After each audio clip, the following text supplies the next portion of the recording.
Hello, everyone. Today I'm looking at TimeSplitters 2.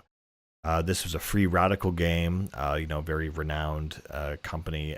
And this was kind of my entry into the TimeSplitters universe. I've never heard of people talk about TimeSplitters 1, so I assumed that was just not worth playing.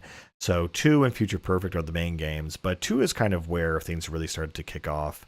And it's really interesting playing this game because I expected most FPS games to have, I don't know, like kind of a universal feel, but there was kind of a branch of studios that around this time kind of went into developing on essentially what I'll call the GoldenEye, design or engine or whatever you want to call it, where there's a lot of interesting weapons and design choices here, but they're all fundamentally working on the same principles that GoldenEye created. Essentially, you have a dead center, and so it'll kind of audibly lock on or go to the nearest enemy from that. And so it kind of feels like how else do I say this other than TimeSplitters 2 is what like GoldenEye would be if they kept making it in the 2000s.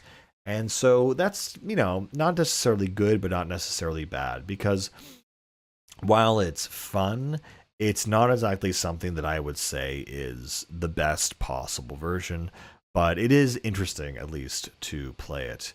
Again, the campaign or lack thereof is essentially just going to different time periods in history and doing random objectives. There isn't anything super concrete, and if there is something that has happened in the story, it's kind of just played for laughs or played for comedy. So it does not take itself seriously. You're just going here and there and around and just doing whatever. And so the environments are very cool all throughout different time periods, and you get to bring guns to very, funny areas.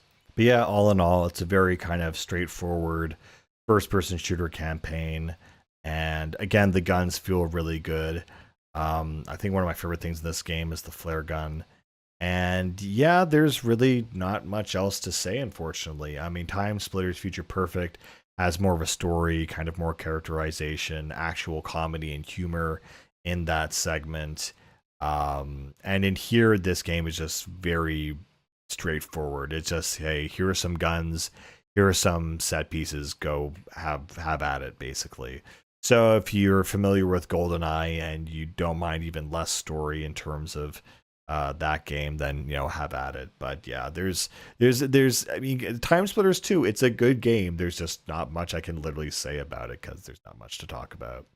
Anyway, guys, that's pretty much it for this one. I'll see you later. Bye.